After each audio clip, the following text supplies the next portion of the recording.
شامم ريحة موت في كل حتة، وأنا عارف إن أنا هموت صغير.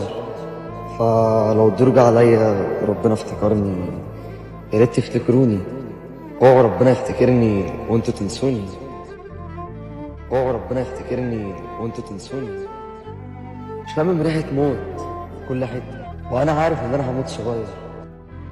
لو في حاجة واحدة فعلا نستعيذ بيها اليومين دول فهي الفجأة. الفجأة بكل أشكالها، موت الفجأة، فقدان الفجأة، قطع الأرزاق فجأة. النبي صلى الله عليه وسلم كان دايما بيدعي ويقول: اللهم إني أعوذ بك من زوال نعمتك وتحول عافيتك وفجأة نقمتك وجميع سخطك. الدعوة دي مش بس من المصيبة نفسها، لكن من إنها تحصل فجأة وبدون أي مقدمات.